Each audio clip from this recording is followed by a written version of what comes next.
Hai teman-teman, nama saya Maria Kristina Triani, Unit Kerja SMP Negeri 2 Riau. Saya akan menyajikan rencana pelaksanaan pembelajaran dengan metode pembelajaran Problem Based Learning dengan pendekatan saintifik dan TPEX.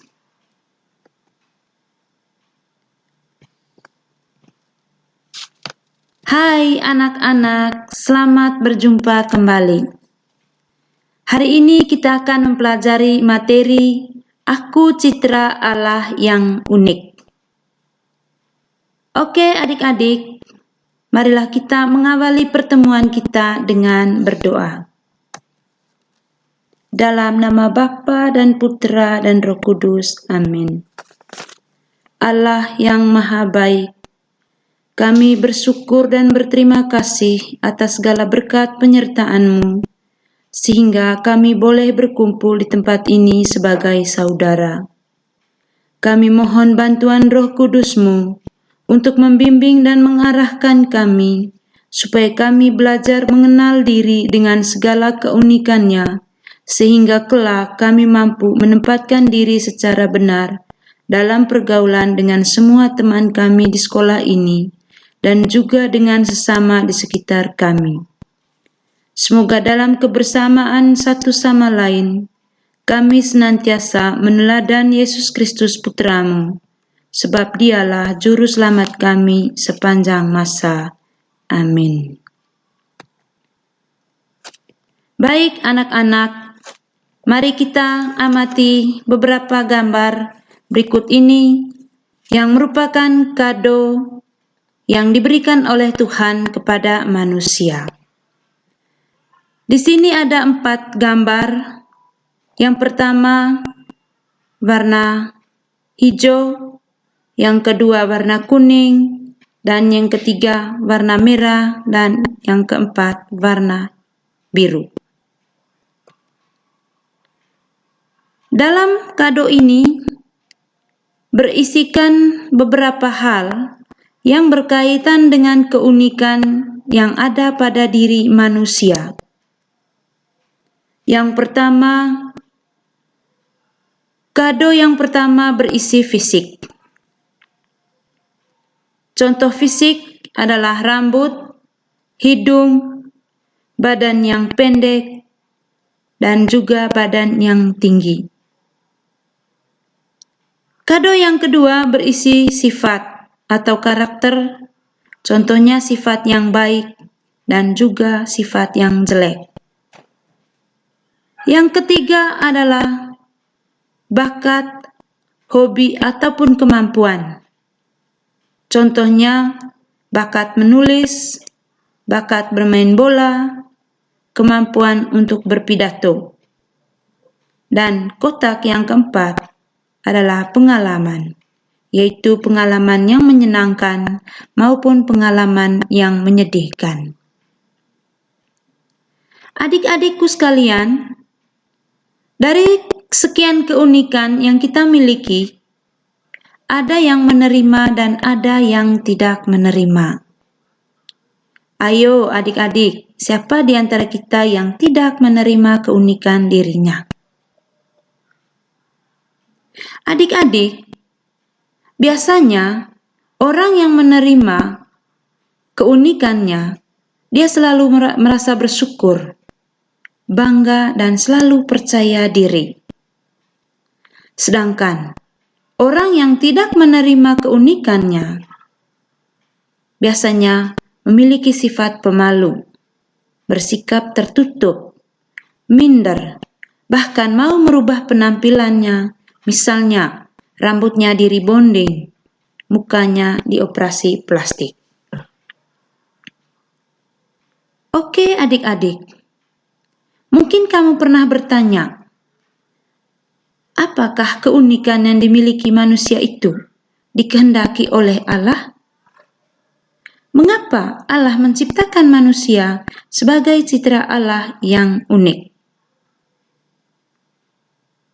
Adik-adik, untuk memperoleh jawaban atas pertanyaan-pertanyaan tersebut, marilah kita sama-sama membuka dan membaca teks kitab suci, serta merenungkannya, yaitu teks Kejadian bab 1 ayat 26 sampai 28.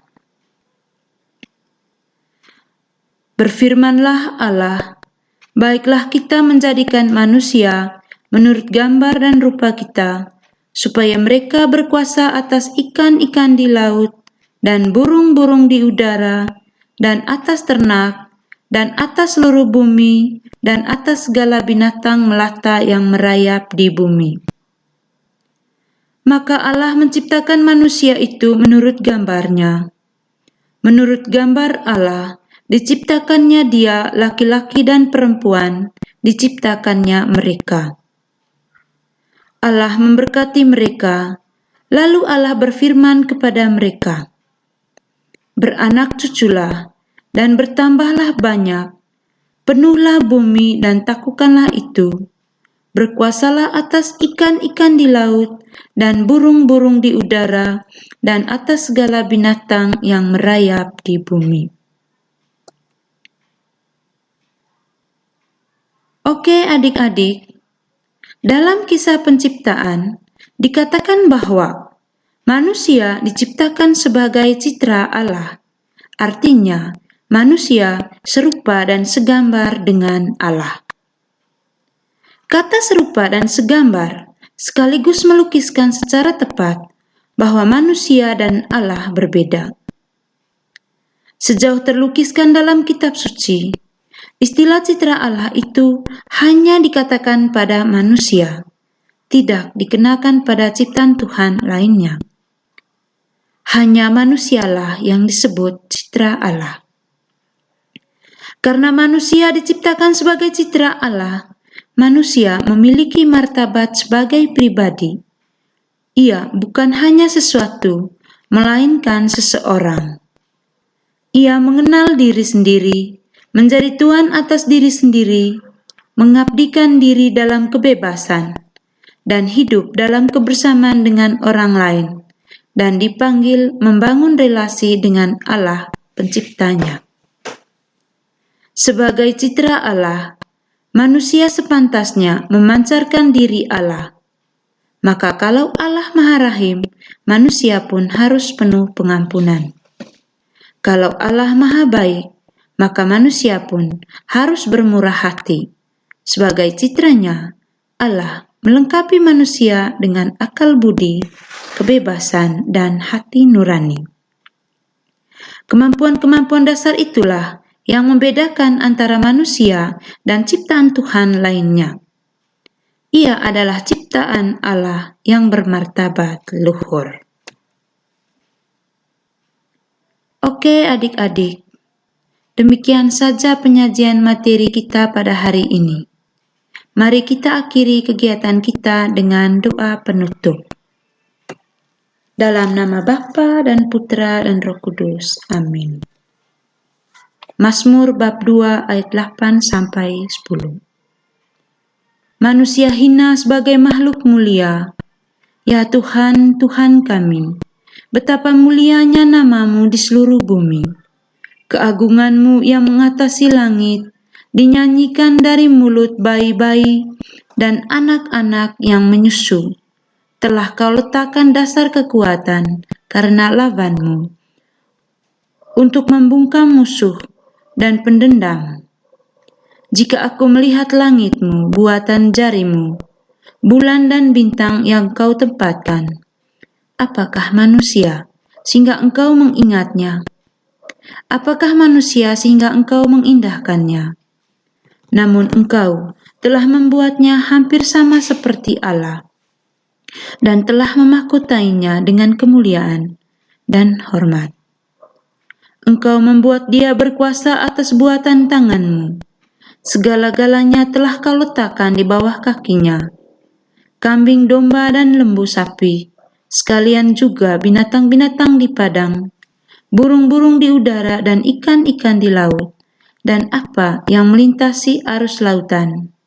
Ya Tuhan, Tuhan kami, betapa mulianya nama-Mu di seluruh bumi.